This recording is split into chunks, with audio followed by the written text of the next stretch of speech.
Assalamualaikum warahmatullahi wabarakatuh. Halo semuanya. Jadi hari ini kita akan membahas mengenai ukuran penyebaran. Ada beberapa ukuran penyebaran, ada range, ada deviasi kuartil, ada deviasi rata-rata, ada varian, dan ada standar deviasi. Nah, untuk video kali ini kita akan bahas untuk range dan deviasi kuartil. Saya akan memberikan ilustrasi mengenai ukuran penyebaran ini, jadi teman-teman bisa memahami dengan baik mengapa kita perlu mempelajari ukuran penyebaran. Misalkan saya ingin membandingkan dua merek cat, di merek cat itu selalu ada berat neto. Saya ingin mendapatkan merek cat yang persis 5 kg. Jadi saya menimbang dua merek cat yaitu Avitex dan Cadillac. Misalkan saya menimbang dan saya mengambil beberapa sampel. Jadi saya ngambil Avitex beberapa kaleng, Cadillac beberapa kaleng, kemudian saya timbang sendiri dengan timbangan sendiri, kemudian saya data. Nah, ternyata yang cat Avitex itu di kaleng pertama itu ternyata bobotnya adalah 5,1, kemudian 4,9, kemudian 5,2, dan seterusnya. Nah, di kaleng kedua, misalkan di cat Cadillac, ternyata bobotnya adalah juga berbeda. Ada yang 5, ada 5,9, ada 4,1, dan seterusnya. Oke? Nah, sekarang kita ingin mengetahui mana di antara dua ini yang memberikan bobot yang sesuai. Artinya persis 5 kg. Ternyata keduanya tidak. Tapi mana yang paling mendekati? Nah, sebenarnya cara yang paling gampang itu adalah dengan menggunakan rata-rata. Ambil aja rata-ratanya, mana yang mendekati, nah itu yang terbaik. Nah, permasalahannya adalah ketika kita menghitung nilai rata-ratanya, ternyata kedua merek ini memberikan rata-rata yang sama, yaitu 5 kilo juga 5 kilo. Nah, lalu bagaimana seterusnya? Kita menyimpulkan mana yang paling baik. Kita harus mempunyai ukuran yang lain selain itu sendiri. Nah, tapi apa ukuran yang lain itu? Ini akan jadi pertanyaan. Nah, hari ini kita akan membahas ukuran yang lain itu, yang dinamakan dengan ukuran penyebaran. Nah, kita lanjutkan. Oke, di sini saya punya garis bilangan. Jadi, kemudian saya ingin menempatkan ukuran yang tadi saya buat ke dalam garis bilangan tersebut. Kita punya rata-ratanya adalah 5 kg. Oke, saya tempatkan 5,1, 4,9 ke dalam garis bilangan di masing-masing label cat ini. Oke, di sini ada 5,1, 4,9, 5,2, 4,8, dan seterusnya. Demikian juga untuk yang Cadillac ya. Saya tempatkan di masing-masing. Oke, nah kita lihat bersama-sama bagaimana penyebarannya. Kalau kita lihat untuk yang cat yang pertama, dia mengumpul di mendekati ke satu titik yaitu 5. Yang cat kedua justru dia menyebar sangat jauh. Nah, ukuran yang paling baik itu adalah ketika dia mengumpul di satu titik di rata-ratanya. Jadi kita bisa simpulkan bahwa yang pertama ini memberikan timbangan yang lebih baik dibandingkan dengan yang kedua. Jadi ini ilustrasinya. Jadi dengan penyebaran kita bisa mengetahui mana yang lebih baik ketika rata-rata sudah tidak bisa dipakai lagi. Oke, jadi ilustrasinya begitu. Oke, kita bahas mengenai penyebaran dan ukuran penyebaran itu sendiri. Penyebaran itu adalah jarak ya antara per data masing-masing data ke rata-ratanya. Itu untuk yang penyebaran. Nah, untuk ukuran penyebaran itu adalah ukuran yang menyatakan jarak antara masing-masing data ke nilai rata-ratanya. Itu antara penyebaran dan ukuran penyebaran. Nah, macam-macam ukuran penyebaran ini ada beberapa hal.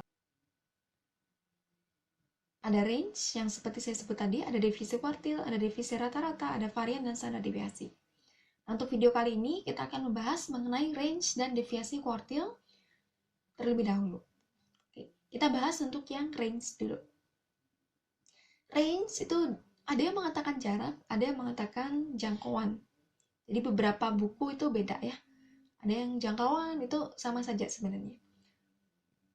Rumusnya adalah data terbesar dikurangi data terkecil. Jadi cari dulu data terbesar, cari dulu data terkecil, kemudian dicari selisihnya.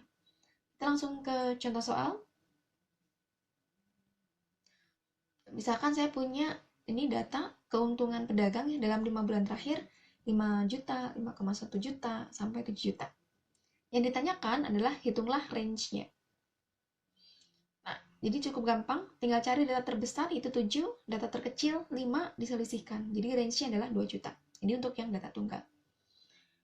Untuk yang data kelompok, kita bisa tahu range-nya yaitu dengan mencari sama selisih data terbesar dengan data terkecil. Ada dua cara ya untuk range, jadi teman-teman bisa pilih cara mana yang paling gampang. Cara yang pertama yaitu dengan melihat batas bawah paling kecil dan batas bawah paling besar, dicari selisihnya. Dalam kasus ini 80 dikurangi 20, yaitu 60 juta. Atau kita pakai cara yang kedua, yaitu dengan mencari nilai tengahnya. Jadi cari dulu nilai tengahnya, kemudian selisihkan antara data yang terbesar dengan data yang terkecil. Jadi sama saja, akan menghasilkan hasil yang sama. Saya rasa cukup mudah untuk mencari range, baik data tunggal maupun data kelompok. Kita lanjutkan untuk mencari deviasi kuartil. Deviasi kuartil, karena ada istilah kuartil di sini ya, kita bahas sebentar dulu untuk kuartil. Kita tahu kuartil adalah membagi data menjadi 4 bagian. Oleh karena itu kita punya Q1, punya Q2, dan punya Q3. Deviasi kuartil itu adalah selisih dari kuartil yang paling besar dan kuartil yang paling kecil dibagi 2. Itu ya, deviasi kuartil. Deviasinya berapa? Nah, rumusnya berarti Q3 dikurangi Q1 dibagi 2. Oleh karena itu, kalau misalkan diminta mencari deviasi kuartil, berarti kita harus mencari Q3, harus mencari Q1 juga. Baru dicari deviasi kuartilnya. Oke, kita langsung ke contoh soal saja, bagaimana mencari deviasi kuartil pada data tunggal maupun pada data kelompok. Contohnya saya buat sama dengan yang tadi, jadi kita mencari deviasi kuartilnya. Kita cari untuk yang Q1 dulu, nah, lihat tutorialnya ya. Mencari letaknya Q1 seperempat 5/1 sama dengan 1,5. Jadi kita bahas lagi ya yang ini.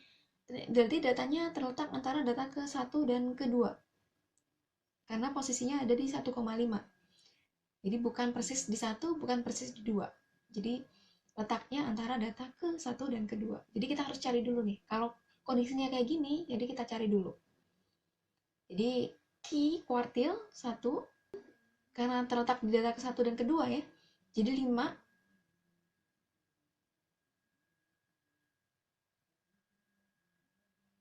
ditambah 0,5. Dari mana 0,5? Itu adalah letaknya tadi. Karena 1,5. Jadi sisanya yang tidak bulat adalah 0,5. Kemudian dikalikan selisih antara data kedua dan data ke-1.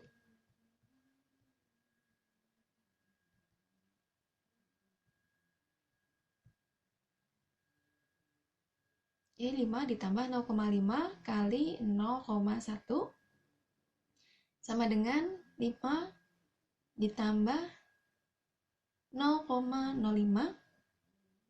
Jadi kuartil yang pertama adalah 5,05. Cukup mudah kan? Caranya untuk menentukan kuartil yang pertama. Nah, silakan teman-teman pause video di sini, coba cari kuartil ketiga, nanti kita akan bahas bersama-sama apakah jawabannya sudah benar atau belum. Oke, jadi bagaimana? Sudah ketemu kuartil ketiga? Kita bahas bersama-sama. Jawabannya untuk kuartil 1 tadi sudah dibahas ya. Berapa kuartilnya? Nah, untuk yang kuartil 3 adalah 6,83. Jadi kalau teman-teman benar sama dengan jawabannya ini, berarti oke, sudah paham. Kalau misalkan masih bingung, nanti di akhir video akan ada penjelasan bagaimana cara mencari Q3-nya. Oke, DK-nya atau deviasi kuartilnya adalah Q3 min Q1 per 2. Jadi kita langsung substitusikan ke dalam rumusnya. 6,83 dikurangi 5,05 dan seterusnya. Sekarang untuk data kelompok. Jadi kita cari yang Q3 dulu. Ini saya bahas yang ketiga, 3/4N. Jadi karena kuartil ketiga ya, 3/4. 3/4 kali 70. Oke, jadi untuk yang data kelompok, ini untuk mencari letak nggak harus N+1 ya. 3/4N itu sebenarnya sudah cukup oke gitu. Maksudnya kita hanya untuk menentukan letaknya aja. Jadi kalau mau mencari dengan cara 3/4 n+1 juga nggak apa-apa. Atau nanti nggak akan jauh beda karena untuk menentukan letaknya saja. Letaknya ada di 52,5. Jadi terletak pada kelas 70 sampai 79, tepi bawah ditambah 3/4 n min FK per F kali panjang kelas. Nah, untungnya kalau kita mencari letak di 3/4n, kita nggak perlu lagi untuk menghitung 3/4-nya ini. Jadi kita langsung bisa substitusikan langsung 52,5. FK-nya sebelum, frekuensi kumulatif sebelum, yaitu 50. Per frekuensinya, yaitu 15. Kali panjang kelasnya adalah 10. 69,5 ditambah 2,5 per 15 kali 10. Oke, 69,5 ditambah, mohon maaf ini saya salah nulis ya. Harusnya itu 1,67. Bukan 16,67, 1,67. Ini juga salah, tapi nanti saya bahas yang benernya gimana. 71. Oke, silakan di pause videonya.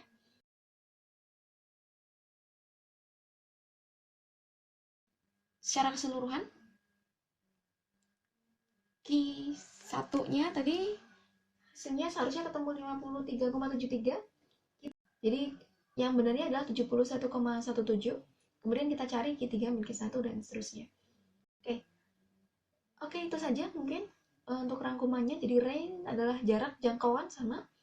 Rumusnya data terbesar dikurangi data terkecil. Kalau deviasi kuartil, Q3 min Q1 per 2. Saya cukup mudah, apalagi kalau teman-teman sudah mahir untuk yang kuartil. Oke, kemudian ada latihan soal juga untuk teman-teman untuk dikerjakan. Oke, silakan disimak untuk video selanjutnya bagaimana cara menentukan yang tadi belum sempat dibahas. Oke, mudah-mudahan untuk video kali ini bermanfaat. Kita akan bahas mengenai bagaimana materi-materi selanjutnya di video-video selanjutnya. Oke, wassalamualaikum warahmatullahi wabarakatuh.